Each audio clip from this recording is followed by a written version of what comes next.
Bienvenue sur cette scène Scale Up. Vous avez le droit de vous approcher, bien entendu. On a un super panel et on a décidé de reprendre en début après-midi avec un sujet un peu costaud. Alors, vous oubliez la postprandiale.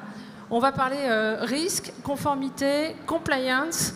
Alors peut-être moins du point de vue de l'offre, mais du point de vue des enjeux que ça représente pour vous aujourd'hui et demain sur le parcours de la Scale Up avec les témoignages.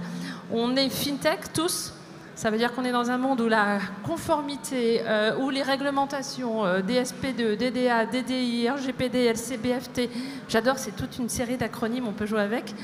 En fait, elles ont façonné à la fois notre offre, nos contraintes, nos opportunités, mais quand on est une petite entreprise, qu'on commence start-up et qu'on a vraiment l'ambition de devenir, comme vous aujourd'hui et peut-être pour certains demain, eh ben, le chemin est un peu semé d'embûches quelquefois ou peut-être d'opportunités. Alors avec nous, Fanny Rodriguez, qui est CEO, secrétaire générale de FinTech Tour. Bonjour Fanny. Bonjour Valérie. Steven Le Guyon, CEO de Sena, plateforme d'assurance. Stéphine Dinga, pour Swan, qui est Chief Compliance Officer. Moi, c'est le truc qui m'impressionne. Hello Stéphie.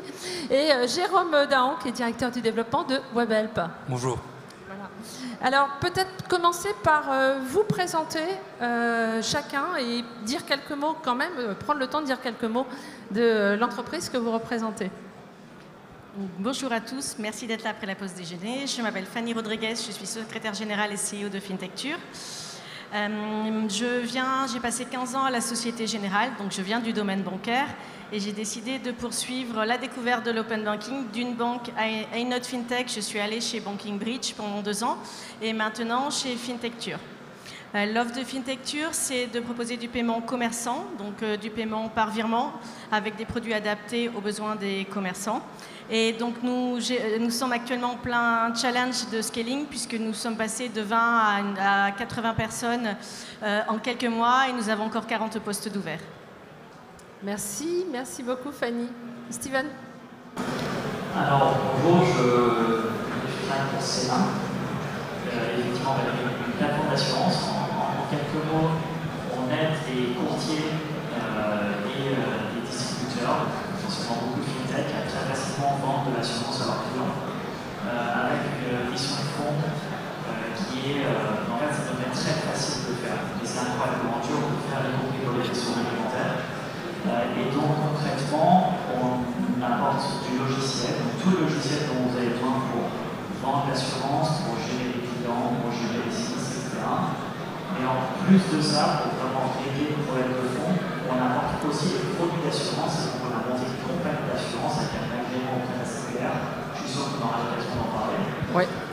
Tout ça, effectivement, veut dire que Sena opère énormément doit faire face à énormément de challenges de conformité. Et notamment dans un contexte d'hypercroissance, pour vous donner un ordre d'idée, en 2019, quand on s'est lancé, on a fait 5 000 € de chiffre d'affaires. En 2020, on a fait 3 millions, et on a 18 et c'est 3 milliards. Donc ça fait une vraie challenge où en même temps, il faut qu'on reste aligné dans la réglementation. Ouais, et donc là, il y a une recette du succès et de faire face à ces genres de réglementaires dont tu vas tout nous raconter l'histoire. Stéphie, un peu sur toi et un peu sur Swan. Alors oui, donc je suis Stéphie, je suis Chief Compliance Officer chez Swan. Donc Swan, c'est un BaaS, donc un Bank as a Services, qui propose à des entreprises de façon simple, rapide et on va dire de façon assez robuste de proposer des services de paiement, donc comme des IBAN, des cartes ou encore des virements, et de les intégrer donc à leur core business pour augmenter, on va dire, l'attraction que les partenaires vont avoir envers leurs services. En termes de ce qu'on est en train de faire aujourd'hui, donc Swan aujourd'hui, on est disponible dans tous les pays d'Europe. On a des bureaux en Allemagne, en Espagne et en France. On a à peu près 50 partenaires qu'on a obtenus à peu près en 1 an et demi et on est en pleine période de scale parce que bien évidemment après 1 an et demi, on est passé à peu près à 200 millions de volumes mensuels et pour un peu plus de 100 collaborateurs. Donc effectivement, on est en plein scale et on essaie d'être simple et rester robuste tout en scalant. Simple et robuste, il y a un pari à relever quand même là-dessus, on va en parler. Et Jérôme ? Moi, Jérôme Dahan, directeur du développement donc, de WebHelp. Alors WebHelp n'est malheureusement plus une start-up depuis quelques temps. On a dépassé les 120 000 salariés cette année. On est un acteur de l'outsourcing, très exactement. On a été spécialisé pendant des années dans l'externalisation des processus de relations clients. Ça a été notre cœur de business pendant des années. Et on s'est développé sur un grand nombre d'offres, et notamment une offre qui va intéresser aujourd'hui l'Assemblée, je pense, c'est l'externalisation des processus de conformité, qui est une offre qu'on a créée il y a quelques années et qui aujourd'hui occupe 5000 de nos salariés à plein temps. Donc une belle histoire à raconter. Alors pour commencer cette table ronde, on s'est rencontrés, on a tous, voilà, on a partagé nos expériences, vous avez partagé vos expériences, moi la mienne elle date d'il y a déjà un petit moment, et je voudrais commencer par écouter Fanny, qui est arrivée en me disant mais non mais il y a quand même un vrai sujet sur la route semée d'embûches de la scale-up par rapport à tous les enjeux réglementaires auxquels on doit faire face. Et le sujet, c'est de se dire, il faut qu'on soit présent, qu'on fasse entendre notre voix au niveau des affaires publiques, et le faire en plus en collectif.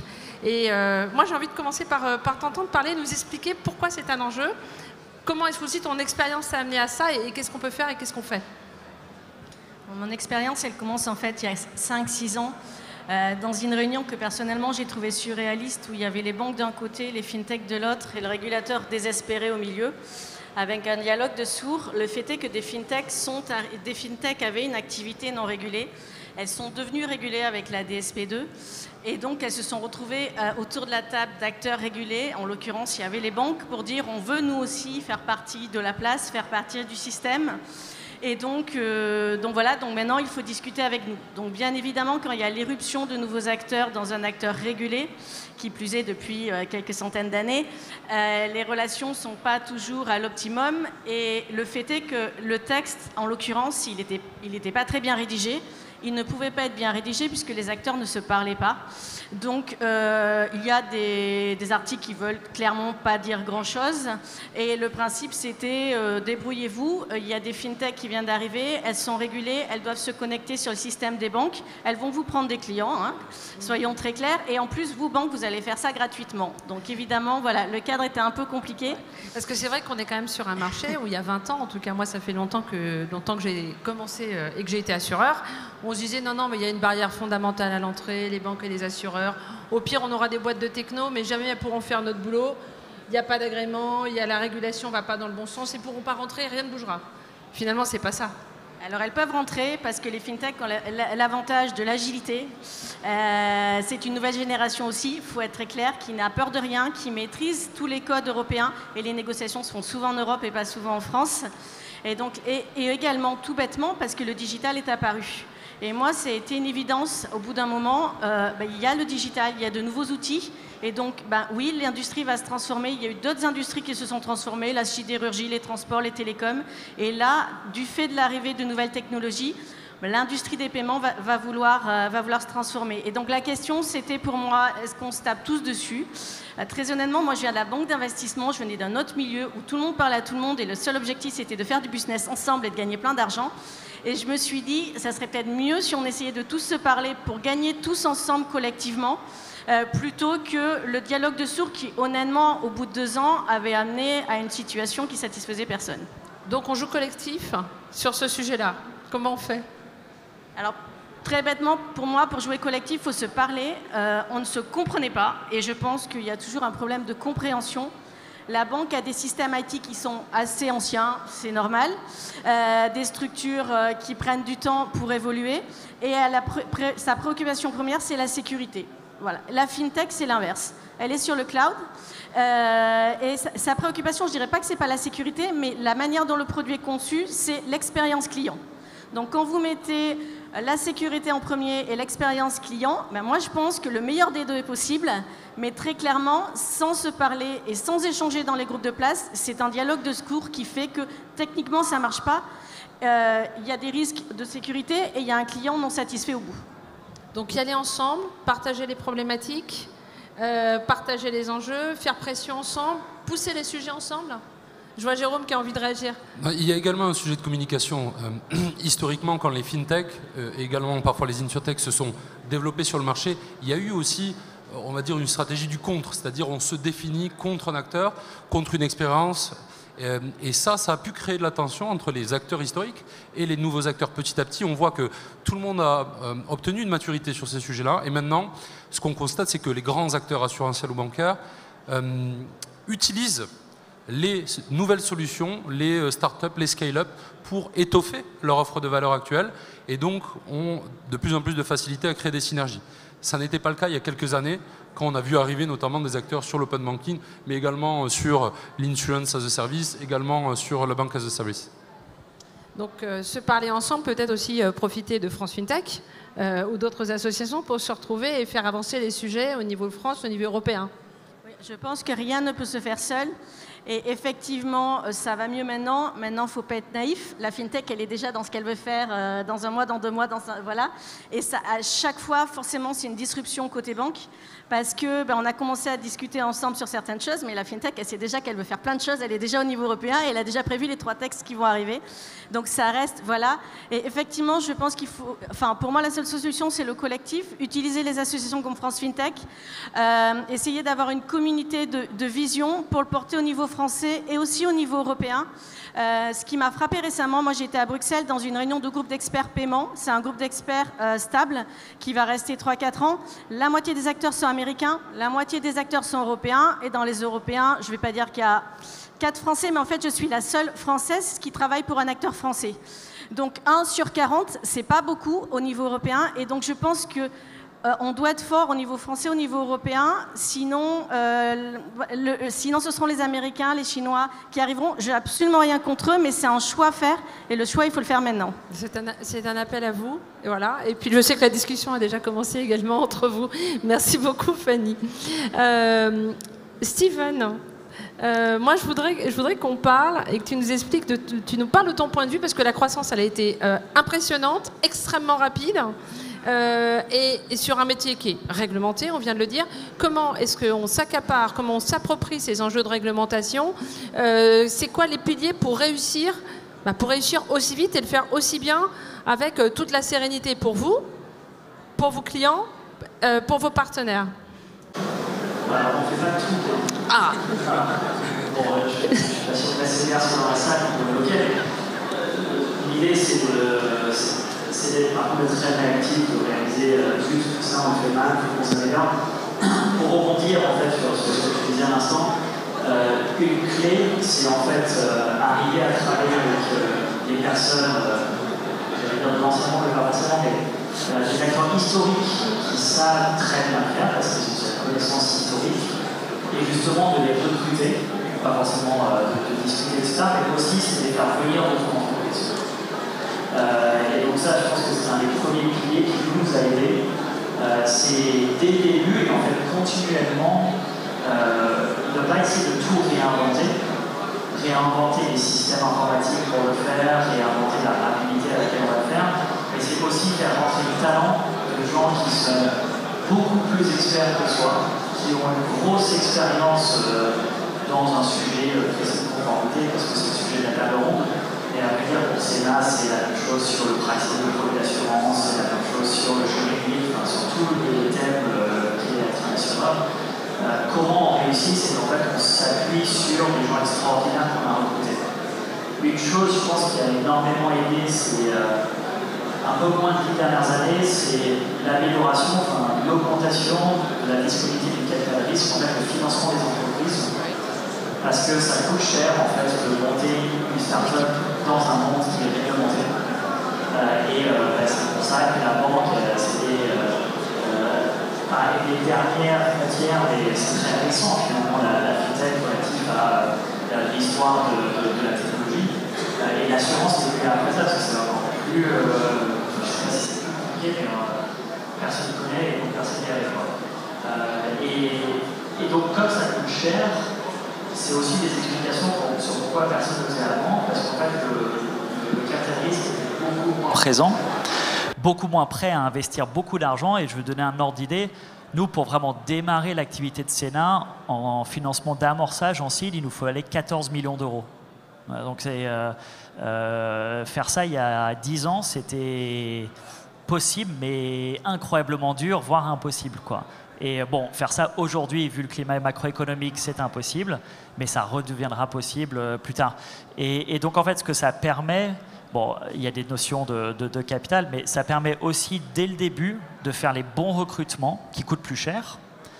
Et en préparation de ce panel, on discutait avec Valérie, et je donnais un exemple. En fait, quand on faisait toujours pas un seul euro de chiffre d'affaires, on n'avait toujours pas un seul client, on a recruté une femme qui s'appelle Stéphanie Ruscon, qui est notre directrice juridique, une femme absolument extraordinaire et très expérimentée, une des meilleures dans le marché. On lui a dit, en fait, si on n'a pas ce niveau-là de talent chez nous dès le début, donc en amorçage, on ne pourra pas opérer. Et donc, on a dû faire la même chose sur l'audit, le contrôle interne, etc. Donc, c'est un peu un mélange. C'est un, bien investir, mais deux, surtout, avoir une culture autour de son recrutement à dire je vais prendre le raccourci, je vais prendre des experts de compliance qui font ça depuis un bon moment et je les fais rentrer dans mon entreprise qui me permet d'être plus à l'aise. Mais ça veut dire que vous aviez la conscience tout de suite, dès le départ, que l'investissement, c'est pas que de la tech et que, en qui plus est, avec le métier dans lequel, le secteur d'activité dans lequel vous alliez exercer, il fallait aussi investir de façon très importante et tout de suite sur ces talents-là, et notamment sur les talents qui allaient escorter, encadrer, permettre, anticiper les risques du développement. La façon dont je vois l'évolution justement de ces entreprises n'est pas forcément une courbe exponentielle qui monte. Enfin, le chiffre d'affaires peut monter comme ça, mais la structuration de l'entreprise, elle est plutôt en escalier. Et donc, c'est je fais un réel investissement où je fais rentrer des personnes extraordinaires. Ça peut sembler en tant qu'entrepreneur un peu tôt, on se dit waouh, qu'est-ce qu'ils vont faire, est-ce qu'il va réellement y avoir des contrats à écrire, on a des gens en audit, mais on n'a toujours pas de clients, donc on n'a personne à auditer, etc. Et en fait, c'est faire rentrer ça te permet ensuite de pouvoir faire de la croissance sur ton entreprise de manière sereine, et après tu relances une nouvelle phase de structuration pour ensuite pouvoir absorber la croissance qui suit. Mais c'est pas que les people, c'est aussi les systèmes, et je suis sûr qu'on y viendra, mais souvent, en tant que... je parle pour l'InsurTech, et je suis sûr que tu pourras nous parler plus pour le côté banking, mais on est en conflit en termes de décision, de roadmap, entre investir dans ce qui va générer ta croissance, et souvent c'est la technologie à destination des clients, et investir dans tes systèmes internes. Et donc, idem en termes d'escalier, c'est qu'il y a des moments où il faut se dire, OK, je prends une décision consciente, même si elle est un peu flippante, d'investir à fond dans ce qu'il faut pour mes clients, parce que là, c'est go time et il faut qu'on soit de plus en plus compétitif. Et je sais que je vais commencer à être un peu plus on edge au niveau conformité au bout d'un moment, parce qu'il y a des choses qui cassent, etc. Et là, tu relances un cycle de croissance et tu dis, OK, maintenant, on consolide. Et on refait nos systèmes internes. Et pour justement l'anecdote, on a plein d'anecdotes là-dessus, je serais ravi d'en discuter s'il y en a qui sont curieux de concrètement comment c'était, mais tout notre développement engineering, donc le logiciel, tout ce qu'on a fait, je pense les 18 à 24 premiers mois, c'était que pour contrôler en interne. En fait, au bout de 18 mois, 2 ans, Sénat n'avait toujours aucune offre technologique à destination du marché. C'était que des systèmes internes. Et bon, après, on n'a plus rien fait pendant 1 an et demi en interne. Donc bon, je peux vous dire que ça a crié de temps en temps chez les salariés en disant c'est pas possible, on doit tout faire à la main, on s'en sort plus, etc. Mais donc là, on s'est relancé dans cette phase. Donc cette notion de savoir réellement investir à la fois en people et en technologie pour les systèmes, ça joue énormément. Et alors justement, ça me fait penser à ma rencontre avec Stéphie. On se connaît pas depuis très très longtemps. Et la première chose qu'elle m'a dit quand elle m'a raconté l'histoire de Swan, c'est alors nous on a décidé de pas démarrer tant que. C'est exactement ça. Donc on a commencé chez eFounders en 2019. On a passé 1 an avec qu'est-ce qu'on doit faire et qu'est-ce qu'on veut faire. Donc on a défini l'offre et l'architecture tech pendant 1 an. Après ça, on a recruté, donc un peu comme vous, une équipe dirigeante qui avait déjà tous fait du scale. Donc on était tous au courant des prochaines étapes et des triggers surtout qu'il fallait avoir pour dire OK, on a fait une première version, il faut passer à la deuxième parce qu'on a des trigger warnings qui font qu'on va créer un goulot d'étranglement, que ce soit niveau client ou que ce soit en interne en fait. Et donc du coup, effectivement, donc on a passé 1 an, donc toute l'équipe dirigeante, à créer des process on s'est d'ailleurs rencontrés à ce moment-là, on cherchait déjà, donc on a une vision un peu de multiversion. Donc c'est-à-dire qu'on sait déjà exactement ce qu'on veut, on a passé du temps à savoir ce qu'on voulait, et ensuite on découpe en fonction de tous les besoins qu'on a, donc qu'ils soient des besoins commerciaux, des besoins marketing, des besoins tech et des besoins compliance, et on réfléchit à ce qu'on risque si on ne le fait pas. D'un point de vue commercial, est-ce qu'on va perdre un client si on ne met pas une feature? Côté tech, est-ce qu'on va construire quelque chose de pas solide si on ne le fait pas? Côté compliance, est-ce qu'on va s'attirer la CPR si on ne le fait pas? Et côté plus opérationnel, est-ce qu'on va avoir un énorme turnover si on ne le fait pas? Et donc c'est un espèce d'optimum entre tous ces secteurs-là qu'on va prendre. Et quand on prend une décision, c'est que tout le monde a accepté le risque maximum qu'il allait avoir pour son équipe et il va mitiger son risque en fonction de ce qui se passe. Je peux donner un exemple, par exemple, si on décide de développer une feature urgente pour un client qu'on ne peut pas signer parce qu'il faut le faire. Si d'un point de vue compliance, on n'est pas très compliance, mon travail, c'est qu'à partir du moment où l'entreprise a accepté le risque opérationnel, le risque compliance qu'il fallait avoir, mon travail, c'est de le mitiger au maximum et pas juste de dire, niveau compliance, ça ne marche pas. Donc, on travaille vraiment tous ensemble et la compliance est une partie intégrante dans les choix qu'on va faire et n'est pas un frein, c'est une partie comme une autre, c'est un risque comme un autre. Ça veut dire que dès le départ, et c'est dans l'ADN de Swan, on s'est dit, on n'avance pas si on n'a pas mesuré le risque, préparer le terrain, border les process, l'orga, les people.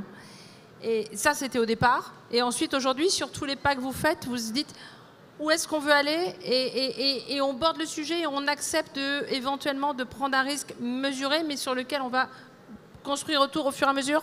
C'est exactement ça. Donc, on évite aujourd'hui d'avoir des risques qui ne sont pas mesurés.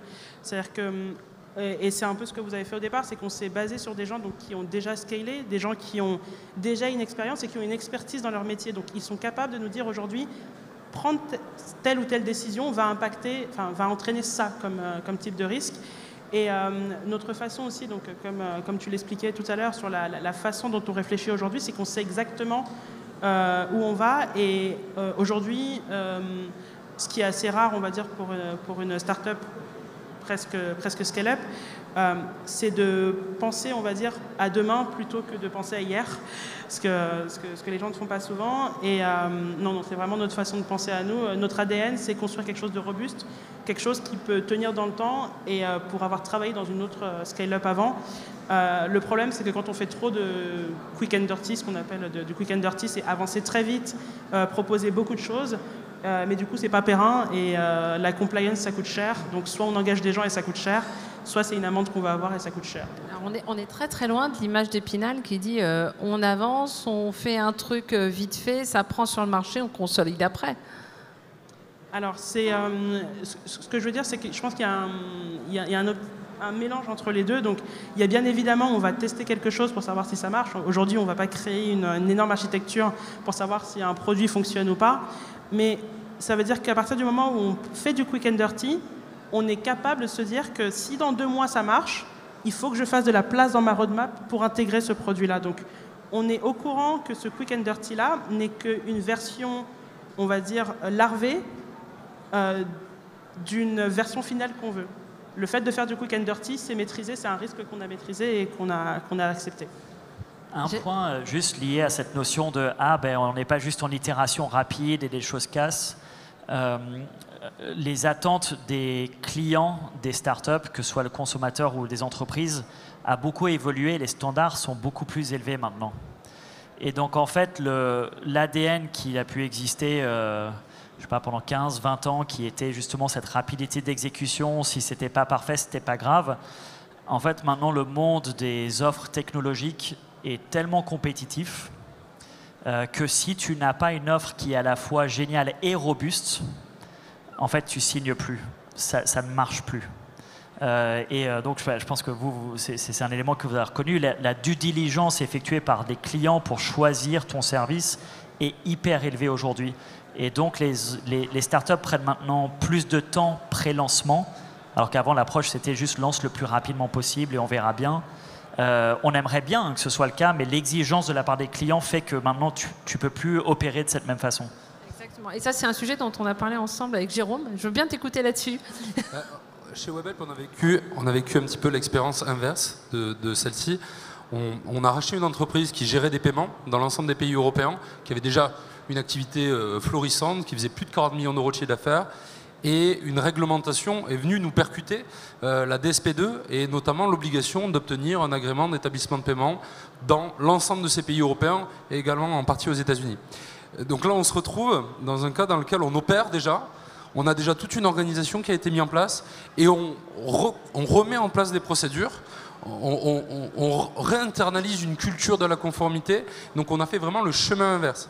Ce qui est intéressant dans la construction de ce chemin inverse, c'est que on se rend tout de suite compte des pains que vivent l'ensemble des établissements et que ne vivent pas les établissements financiers, et que ne vivent pas d'ailleurs des sociétés qui sont hors de ce secteur. En l'occurrence, on commence à mettre en place un processus d'agrément que tout le monde a vécu, cette fameuse bible de procédure qu'on envoie tous à la CPR. On sort de cette bible de procédure et on se rend compte que l'ensemble des contrôles qu'on a listés, qu'on doit réaliser, nécessite d'avoir 20-30 personnes à plein temps sur l'ensemble de ces éléments de contrôle. Passer de la théorie à la pratique, à ce moment-là, c'est extrêmement compliqué parce qu'on ne va que, sur ce moment, dégrader des marges. On ne va pas améliorer notre business à ce stade-là, le business est déjà existant. Donc on s'est staffé, on s'est organisé, on a fait l'éducation, on a recruté les bons profils et souvent extraordinaires. Et ensuite, on s'est dit, mais tout le monde doit vivre cette même expérience de conformité dans laquelle vous vous rendez compte que derrière ces procédures, il y a des actes. Ces actes-là doivent être réalisés par des gens et parfois par des solutions. Et donc, on s'est dit, tiens, c'est l'occasion pour une société qui fait de l'externalisation de créer une offre.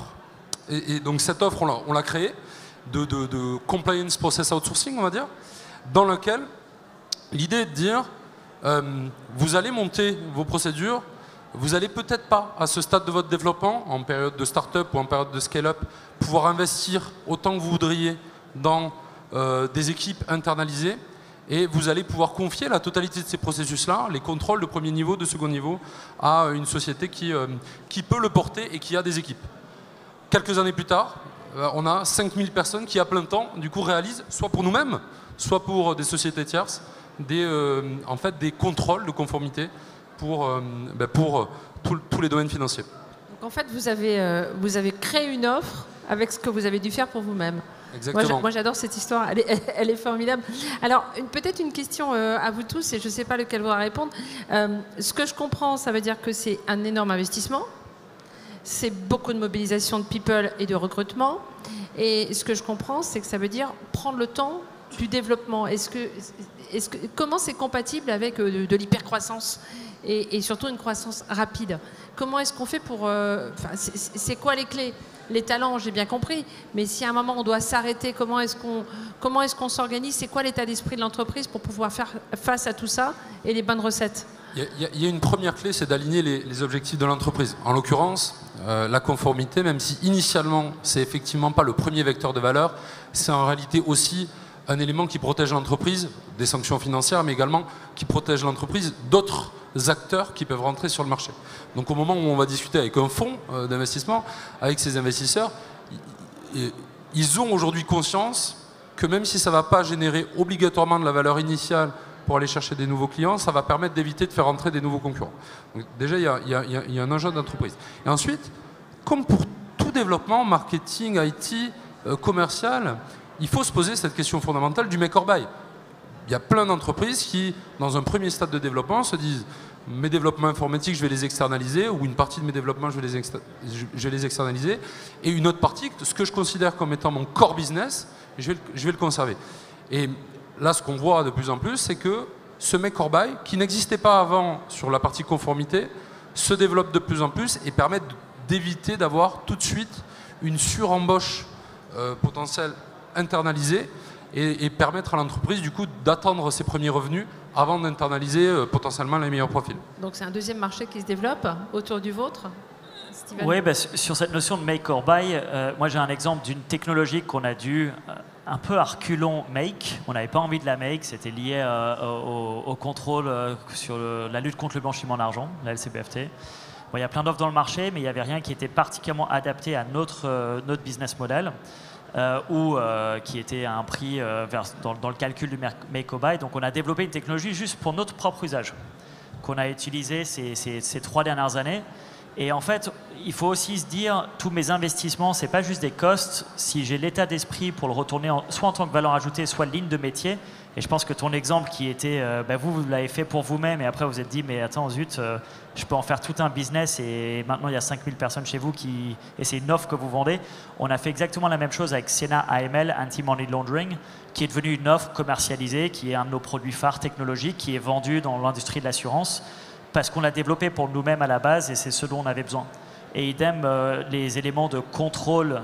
Le business model de Sena, c'est de travailler avec des courtiers, avec des distributeurs, donc il faut qu'on audite toute la chaîne de valeur. Vous imaginez tout ce qu'il faut qu'on fasse pour aller jusque-là, à la fois en termes de services informatiques et de people, mais il faut qu'on parle, quoi.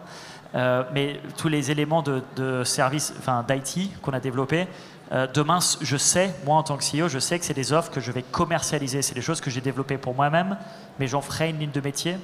Donc je pense qu'une chose qui peut aider dans cette frustration de « waouh, je suis juste en train d'accumuler les coûts, comment je suis censé couvrir tout ça avec des marges qui sont fines ?» Bon, on va pas exagérer, mais si on a l'état d'esprit en disant « je vais en faire une force de mon positionnement », ou je peux même en faire une ligne de revenus plus tard, c'est tout un autre état d'esprit.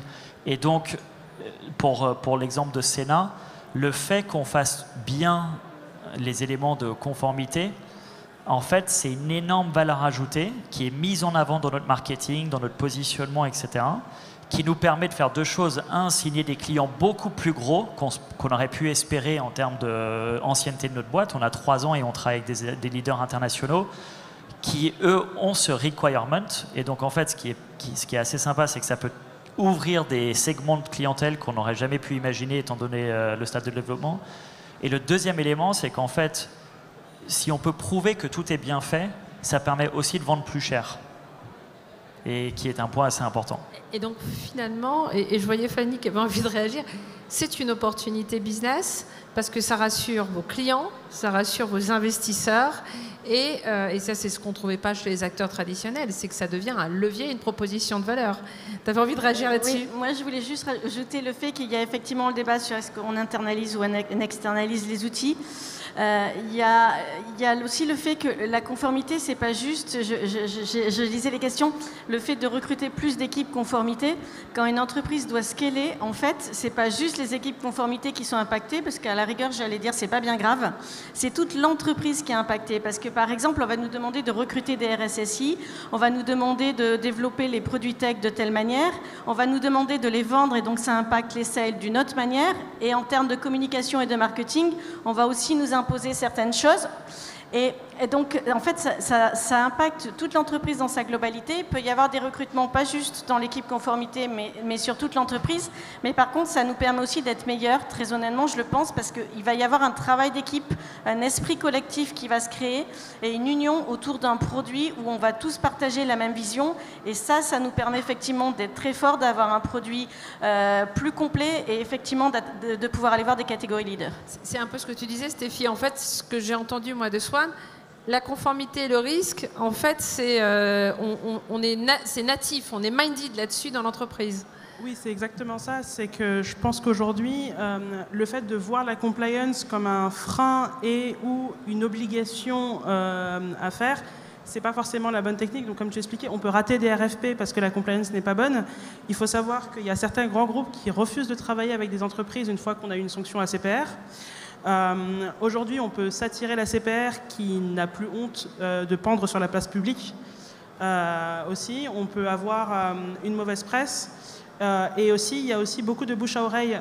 Aujourd'hui, en opérationnel compliance, c'est le principal pain point qu'on a aujourd'hui qui sont remontés par les entreprises, c'est le KYC prend trop de temps, on me demande trop de choses et j'ai pas le temps.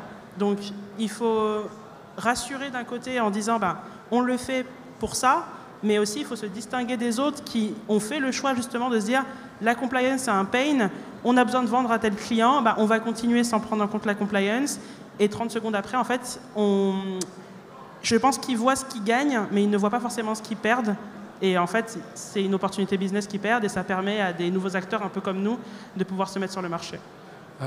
Un exemple intéressant qu'on a en commun, puisqu'on entamait des discussions avec Swan et on échange sur la mise en place d'un processus de KYC plus efficace. Et Et Swan, les équipes de Swan nous disent, nous, notre objectif, c'est que l'identification d'un client, B2C ou B2B, soit faite en moins de 4 heures, je crois. Moins de 4 heures. 3 heures. 3 heures, exactement. Donc, en tant que prestataire, potentiellement, notre conseil, c'est de dire, attention, ça peut être difficile de mettre en place une obligation presque de temps réel dans la validation. Et ce que Swan nous répond très clairement, c'est l'élément central de différenciation avec les autres acteurs de notre marché. Si j'onboard un professionnel ou un consommateur de façon bancaire en moins de 3 heures, là, j'ai une vraie promesse d'expérience client qui est un petit peu la meilleure du marché. Et c'est là qu'on voit la jonction entre l'expérience client et la conformité, c'est notamment dans ces processus d'onboarding B2C ou B2B. Moi, ça me fait plaisir d'entendre ça. C'est-à-dire qu'aujourd'hui, ce que j'entends là depuis presque 40 minutes, c'est qu'on réconcilie enfin ce qu'on croyait être juste une contrainte réglementaire, la conformité, la gestion des risques, la proposition de valeur, la performance commerciale et l'expérience client. Qui sont liés en fait. Ils sont liés. En fait, la compliance va avoir un impact fort dans les opérations. Et la façon de faire les opérations va avoir un impact fort de notre façon de gérer la compliance. Donc, si on prend les problèmes en les antagonisant de chaque côté, pour moi, c'est ce qui se passe aujourd'hui avec des acteurs qui ont à un moment dû mettre la clé sous la porte ou qui ont juste arrêté ou qui d'un coup, et je pense qu'il y a beaucoup de néobanques en ce moment qui ferment juste plein de comptes d'un coup, c'est parce qu'en fait, ils n'ont pas calculé le risque qu'ils prenaient en ne suivant pas la compliance. Ils ont continué avec l'opérationnel et il y a eu des problèmes ensuite. Steven. Par rapport à ce que tu disais, il y a un alignement, il y a des intérêts communs, c'est bon pour le business, etc. C'est vrai. Mais c'est uniquement possible, selon de l'expérience que nous on a, si, c'est ancré dans la culture de la boîte. Et comment tu arrives à l'ancrer dans la culture de la boîte, c'est donc via les recrutements dont on parlait. C'est-à-dire, si tu vas recruter une grande experte en compliance, en fait, il y a beaucoup de gens qui font de la compliance dans le marché du talent. Et donc, il faut à la fois trouver cette expertise technique, mais aussi l'ADN, la façon de penser. Je ne suis pas juste là pour être à la direction de la conformité et m'assurer que tout file droit et sinon on arrête le business. Mais c'est, OK, j'ai cet objectif-là qui est censé aider le business d'un point de vue croissance, d'un point de vue positionnement, etc. Et comment je mets les choses en place, comment je make, comment je buy, comment j'internalise, comment j'externalise, comment là j'exprime le risque, je le mesure, mais je dis on peut quand même y aller, il faut qu'on y aille, etc. Et ça, c'est finalement dans le recrutement et c'est rare. Faut pas se cacher, c'est hyper rare de trouver les personnes comme ça. Et donc, il faut recruter ces grands talents experts techniques sur les éléments de compliance, mais qui plus est avec ce prisme hyper exigeant dans le recrutement d'aller trouver la façon de penser business. Et il faut les deux. Moi, j'aurais envie de rajouter une touche d'optimisme. Effectivement, il faut savoir faire tout ça. Mais en plus, parfois, il est aussi possible d'aller voir le régulateur, de faire évoluer les textes, de lui faire comprendre quels sont nos besoins. Et donc, il ne faut pas non plus rester enfermé dans le cadre où j'ai le texte, c'est une catastrophe, qu'est-ce que je fais avec? Et comment je fais au mieux pour limiter la casse sur le business? Mais c'est aussi, je vais voir le régulateur, je vais voir mes confrères, on agit tous ensemble. Et parfois, ce n'est pas possible, il faut savoir le reconnaître et dire oui, là, il faut le faire, c'est comme ça. Mais parfois, on peut faire aussi des miracles et très honnêtement, il y en a beaucoup qui sont faits. Stéphie, Jérôme, un mot de conclusion aussi de votre côté? Je pense que de la même façon de ce qu'on disait, c'est qu'en fait, il faut un compliance qui a un point de vue business. Je pense aussi qu'il faut un compliance qui a un point de vue tech. Aujourd'hui, j'ai beaucoup de mes confrères, on va dire, et c'est pas négatif, mais qui ont un point de vue réglementaire et qui ne se mettent pas forcément dans l'architecture technique de ce qu'est une fintech, en fait. Donc, demander des choses, c'est bien, mais parfois, on va dire, retraduire, vulgariser les choses d'un point de vue technique. Pour moi, c'est le succès aujourd'hui de ce que font des grosses scale-up, c'est être capable de prendre la compliance d'un point de vue ACPR, le retransformer en langage, ce qu'on appelle produit, qui lui-même va le retransformer en langage qu'on appelle tech, et la technologie va nous permettre de pouvoir le vendre simplement aux clients. Et donc, c'est ce que Swan vend, du simple et du robuste. C'est à peu près le même message. L'enjeu, il est culturel et surtout de désiloter les objectifs de chacun des services, les objectifs commerciaux, les objectifs compliance, les objectifs marketing, qui en réalité sont les mêmes objectifs, c'est-à-dire des objectifs de confiance et d'interaction avec le client final. Merci à tous. J'espère que, voilà, que ça vous a apporté et éclairé votre route vers la scale-up. Merci Fanny, Steven, merci Stéphie, merci Jérôme. Merci à tous.